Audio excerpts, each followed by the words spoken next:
Cet événement, vous le savez certainement, mais je vais vous en doter, c'est plusieurs mois de préparation avec la professeure Marion Leboyer, qui est directrice de la Fondation Fondamentale, avec nous ici ce soir. Donc la Fondation Fondamentale, c'est une fondation de coopération et de recherche scientifique. Et donc ce soir, on est réunis autour d'un sujet qui suscite un intérêt croissant, et pas uniquement pour les personnes qui ont un trouble bipolaire, mais en fait pour tout un chacun. Il suffit d'écouter les médias en ce moment ou de lire la presse pour voir que l'impact de la nutrition, en fait, eh bien, ma foi, est très important sur nos santé. On a pensé pendant longtemps que oui, ça touchait, on va dire, le cholestérol, les maladies cardiovasculaires, le diabète.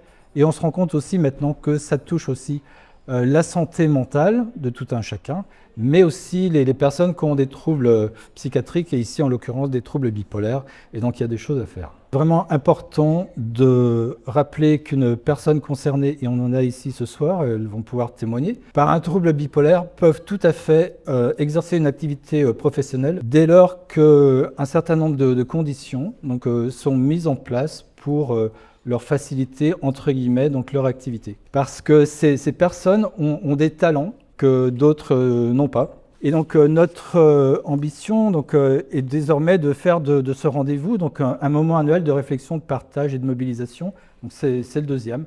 Alors ce soir, on va tout vous raconter en même temps que vous dînez, peut-être être un peu un challenge.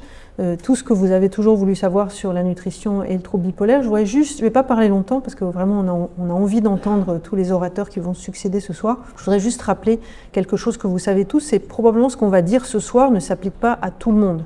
Ça ne s'applique pas à tous les patients bipolaires parce que les troubles bipolaires, c'est une pathologie très hétérogène, très complexe, multifactorielle. Et c'est vraiment ça l'objectif de ce programme français de psychiatrie de précision, c'est d'arriver à être beaucoup plus précis, beaucoup plus fin dans l'identification des patients et essayer de comprendre lesquels vont répondre à quelle stratégie thérapeutique au pluriel. Donc pas de conclusion définitive ce soir, sûrement, mais on continue à apprendre, on continue à soutenir la recherche qui en a grand besoin, parce qu'on a besoin d'améliorer nos outils diagnostiques pour être de plus en plus précis. On a besoin d'améliorer la compréhension, et en particulier la compréhension de ce lien dont on va vous parler ce soir entre cerveau et intestin. Et on a surtout besoin d'affiner la précision des stratégies thérapeutiques qu'on voudrait être plus adaptées pour chaque patient au bon moment, parce que l'élément temps est aussi quelque chose de très important. C'est précisément parce que cet acte est quotidien, répété, ordinaire, et que nous avons tendance à en sous-estimer la puissance. L'alimentation agit profondément, mais en silence. Son action n'est pas stricto sensu, médicale ou thérapeutique. Ça, c'est un point assez important dans notre réflexion. Elle participe néanmoins, jour après jour, à la construction d'un terrain biologique, psychique et relationnel dans lequel une personne vit, se régule, se fatigue, s'ennuie et tombe malade. Le premier risque lorsqu'on parle de nutrition en psychiatrie, c'est de concevoir l'assiette comme un assemblage de nutriments, une sorte de pile de comprimés destinés à traiter des symptômes. Penser l'alimentation relève en fait davantage d'une compréhension de l'architecture dynamique du vivant que de la réparation ponctuelle du pathologique. Réfléchir à l'alimentation dans le soin a pu paraître peu rigoureux, comme si ce sujet relevait davantage de la sociologie, des modes, de l'exotisme, plutôt que de la science, et n'était véritablement légitime qu'à travers les maladies métaboliques dont parlait Dominique tout à l'heure. Les témoignages des personnes concernées, enfin, auront une place essentielle, car elles viendront ponctuer les interventions plus théoriques. Ces témoignages nous rappelleront que les questions se jouent dans la vie quotidienne. L'enjeu de la santé de cette soirée est la croisée de la biologie, des neurosciences et de la phénoménologie du quotidien. Ce n'est donc pas de faire de l'alimentation une réponse magique aux troubles bipolaires.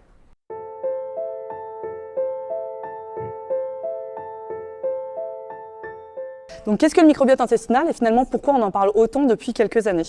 J'ai envie de dire qu'on parle des microbes depuis bien plus longtemps finalement parce qu'avec Pasteur, ça avait déjà commencé. Pasteur disait le microbe est tout Et un de ses adversaires, Béchamp, disait « Le microbe n'est rien, mais le terrain est tout ». Et finalement, on va se rendre compte qu'en fonction du terrain, des patients, des individus, eh bien, les microbes peuvent changer. Alors pourquoi on s'intéresse depuis environ 20 ans au microbiote intestinal? Eh bien déjà parce que maintenant on a beaucoup plus de capacité à pouvoir analyser le patrimoine génétique des bactéries, ce qui n'était pas possible auparavant. Et donc ça fait depuis 2006 finalement qu'il y a des études sur le microbiote intestinal qui ont commencé à prendre leur essor. Alors qu'est-ce que le microbiote intestinal? Eh bien vous avez peut-être entendu parler de la flore commensale, les bactéries qu'on peut avoir sur la peau. C'est pareil pour notre appareil digestif. Il y a des bactéries, des virus, des parasites qui en font partie de façon physiologique et qui sont finalement des bonnes bactéries, des bons virus et des bons parasites qui ont une fonction, notamment pour l'inflammation, parce que les bactéries qui sont saines vont produire des produits qui vont diminuer l'inflammation. Et on sait de plus en plus, grâce notamment à tous les travaux du professeur Le Boyer, que l'inflammation peut jouer un rôle dans les troubles psychiatriques. Alors il a fallu un peu plus de temps pour que le microbiote s'intéresse à la psychiatrie, et puis c'est à partir finalement de 2012 que Cryan et Dinan, qui sont grands chercheurs irlandais qui travaillent avec le professeur Le Boyer, ont vraiment établi les bases scientifiques de l'axe intestin-cerveau. Alors qu'est-ce que l'axe intestin-cerveau? Ça repose sur différentes choses. Il y a le nerf vague déjà, qui est une des paires crâniennes, un des nerfs, qui va faire le lien entre le système digestif et notre cerveau. Et puis il y a aussi le fait qu'en fait notre système digestif a une perméabilité, et donc selon la composition du microbiote intestinal, notre intestin, notre côlon vont être plus ou moins perméables, ce qui va changer les choses qui passent dans la circulation sanguine. Et c'est là qu'on voit que l'alimentation va être importante, puisque c'est l'alimentation qui va apporter des choses qui passent dans notre intestin et notre côlon. Et si on a plus de perméabilité intestinale, finalement, il va y avoir des choses un peu toxiques qui vont passer dans la circulation sanguine. Aujourd'hui, je vais vous parler des dysfonctions des mitochondries dans les troubles bipolaires. Et mon intervention aura deux objectifs. Le premier étant de vous montrer ce qu'on fait en recherche concrètement pour mieux comprendre ces dysfonctions.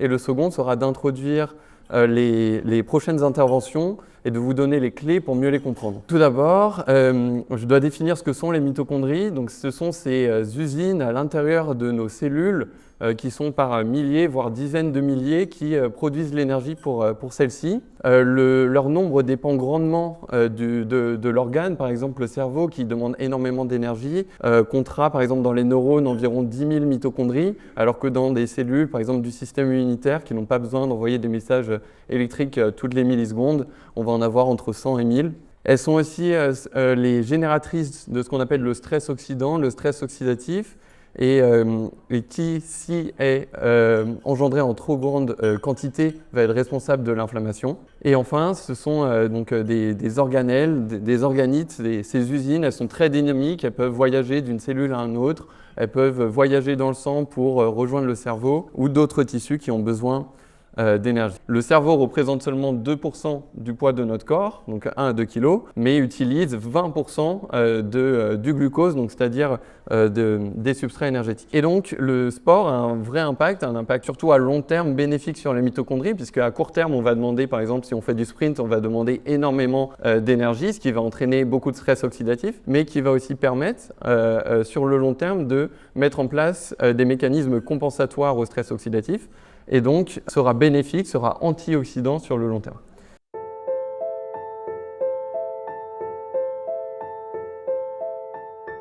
Donc je m'appelle Elsa, j'ai été diagnostiquée d'un trouble bipolaire il y a 14 ans maintenant. Donc ça fait 14 ans que je vis avec, et vous n'allez pas le croire, mais il y a 14 ans, je faisais la moitié de mon poids. Donc pendant les 10 premières années, j'ai testé, retesté des associations, des médicaments, des thymorégulateurs, des antidépresseurs, des anxiolytiques, des antipsychotiques, des hypnotiques, et j'en passe, c'est des meilleurs. Vous dire lequel, ou si l'un de deux est responsable de ma prise de poids, je pense que oui, puisque c'est clairement indiqué dans toutes les notices et dans tous les effets secondaires de ce genre de médicaments. C'est beaucoup remis en doute, on met beaucoup de choses sur le dos, on ne fait pas assez de sport, on mange trop, à savoir que ce sont des médicaments qui ouvrent l'appétit, donnent faim, empêchent la sensation de satiété. Donc oui, ça amène à éventuellement manger plus. Mais pour avoir passé 10 ans au fond de mon lit en dépression sévère et sans manger, Ça ne va pas empêcher de prendre du poids. Sans manger plus et en mangeant moins, à donner cet effet-là, j'ai repris tout mon poids. Donc que faire face aux médicaments et à la prise de poids? Moi, j'ai pas de solution. Je ne sais pas si les médecins en ont. Moi, pour mon diagnostic de spondylite anchylosante, il a fallu 18 mois pour que mon médecin me prescrive les examens parce qu'il mettait tout sur mon poids, sur mon surpoids. Donc ça a des effets, ce surpoids lié aux médicaments a des effets qui vont bien plus loin que ceux de la santé mentale et ceux de la prise de poids.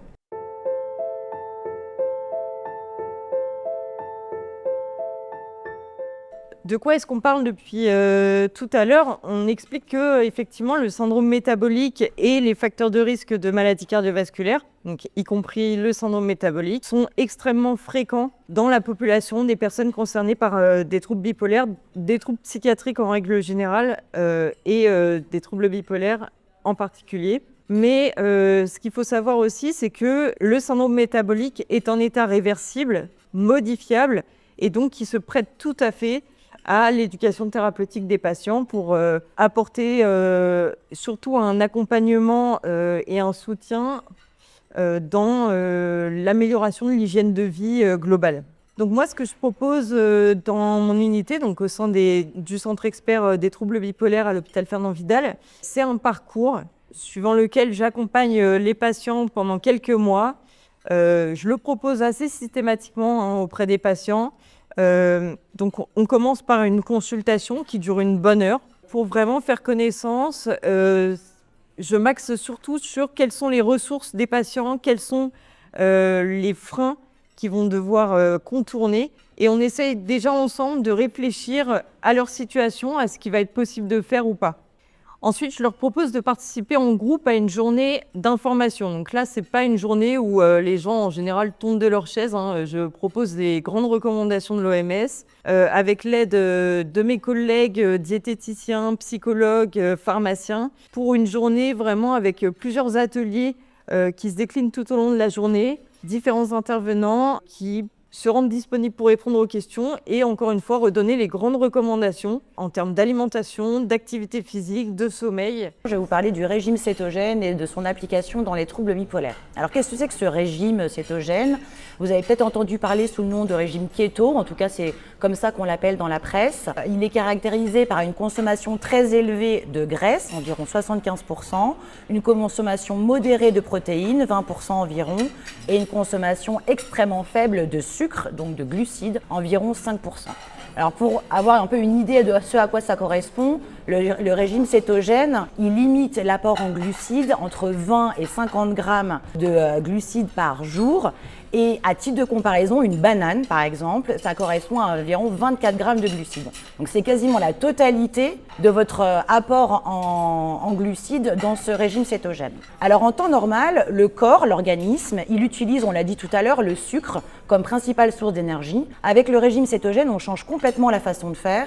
On va utiliser les graisses. En fait, l'organisme, le métabolisme va pousser le foie, utiliser les graisses pour les transformer en ce qu'on appelle des corps cétoniques. C'est pour ça que ça s'appelle le régime cétogène. Et c'est ces corps cétoniques qui vont être ensuite ce carburant pour le cerveau et pour le corps. Alors concrètement, qu'est-ce qu'on a le droit de manger, qu'est-ce qu'on n'a pas le droit de manger? Dans le régime cétogène, on va privilégier les avocats, les œufs, les poissons gras, donc par exemple le saumon, les sardines, l'huile d'olive, l'huile de coco, les légumes verts mais qui sont pauvres en glucides, donc par exemple le brocoli, les endives, les noix, les amandes et la viande de qualité. On va complètement limiter tout ce qui est sucre, donc sucre blanc, pain, pâtes, pommes de terre, bien sûr les jus de fruits et les sodas, les céréales et légumineuses, tous les produits transformés, on en a parlé un petit peu tout à l'heure, tout ce qui est junk food et plat industriel, c'est non.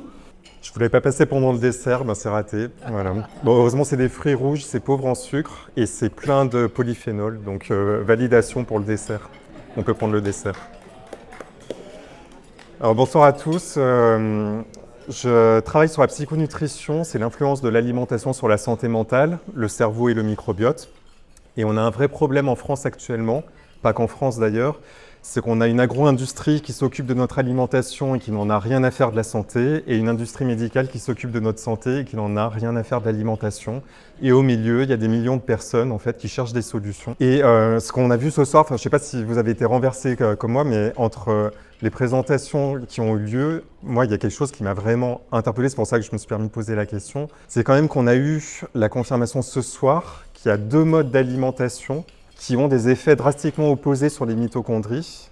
Donc l'alimentation méditerranéenne et l'alimentation cétogène. Les 2 sont bénéfiques dans l'absolu pour la santé. En fait, on peut être en bonne santé avec chacun de ces modes d'alimentation, mais en ayant des effets complètement opposés sur les mitochondries. Et ça, pour moi, c'est une des clés qui va être majeure dans la recherche des prochaines années. Vraiment, hein, ça je le pense. Et qu'est-ce qui se passe dans notre société moderne? C'est que 30% des produits que nous consommons sont ultra transformés. Ça veut dire que l'aliment solide le plus vendu en France actuellement, c'est le pot de Nutella d'1,5 kg. L'aliment liquide le plus vendu en France, c'est la bouteille de Coca d'1,5 litre. Dans notre société qui ne favorise pas l'activité, qui favorise la sédentarité, qui favorise l'addiction, on l'a dit, les produits ultra transformés, ils ont été conçus pour nous rendre addicts. C'est ça leur fonction en fait. Il faut qu'on en rachète, qu'on en remange. C'est pour ça qu'ils ont été créés en fait, pour augmenter le goût, la palatabilité, pour augmenter le sucre caché. Donc moi si j'avais une proposition à faire demain aux décideurs, c'est on arrête les sucres cachés, c'est interdit, c'est facile à faire. Il y a du sucre dans le guacamole maintenant. Mais où est-ce qu'on est en fait? Le guacamole c'est de l'avocat, il y a du sucre rajouté dedans. Enfin il y a des aberrations. On trouve des gommes de carrageenan dans des épinards surgelés en fait. Dans des carottes râpées, on trouve des aliments ultra transformés qui vont détruire le microbiote dans des carottes râpées. Les gens pensent qu'ils font quelque chose de bon pour leur santé, ils détruisent leur microbiote.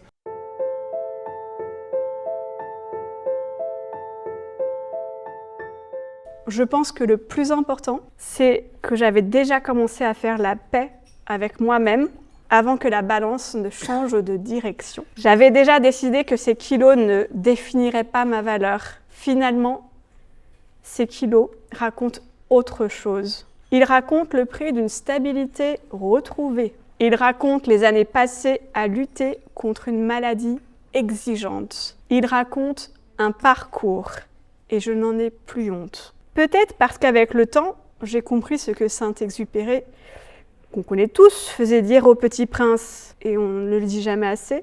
Moi, je le dis à ma fille. On ne voit bien qu'avec le cœur, tu sais, l'essentiel est invisible aux yeux, pour les yeux. Voilà, donc si je devais conclure maintenant par un message adressé à tous les patients présents et à tous ceux qui pourront nous écouter, ce message serait celui-ci.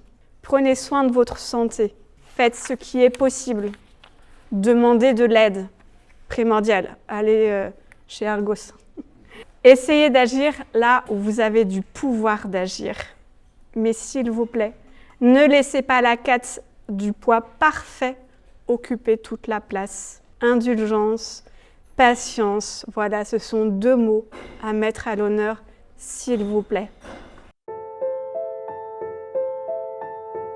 Je pense que vous serez d'accord avec moi pour dire que ce soir, 4 juin 2026 au Sénat, à l'invitation d'Argos, on a assisté à un changement de paradigme, à un changement de vision, à un changement de l'image que nous avons des troubles bipolaires. Jamais une telle soirée aurait été possible il y a 5 ans, il y a 10 ans. On est sorti ce soir du tout esprit, du tout neurotransmetteur, comme le disait tout à l'heure Guillaume Font, pour aller vers une prise en charge globale des troubles bipolaires. Et je pense que c'est une vraie révolution. Il y a 2 jours, j'étais au ministère de la Santé, où la ministre de la Santé, Stéphanie Risse, a fait un certain nombre d'annonces. Ce matin, j'étais à l'Assemblée nationale, où elle a intervenu également. Il y avait un bilan sur santé mentale, grande cause nationale, mais ce que demandent les acteurs, dont nous, les associations, Argos 2001 est au sein d'un collectif qui s'appelle Santé mentale, grande cause nationale, qui a édité un plaidoyer il y a quelques jours. Ce dont on a besoin, c'est de l'argent pour financer de la recherche et puis également qu'on s'inscrive dans un temps long, dans une loi de programmation pluriannuelle pour, à l'instar de ce qui s'est passé pour le plan cancer.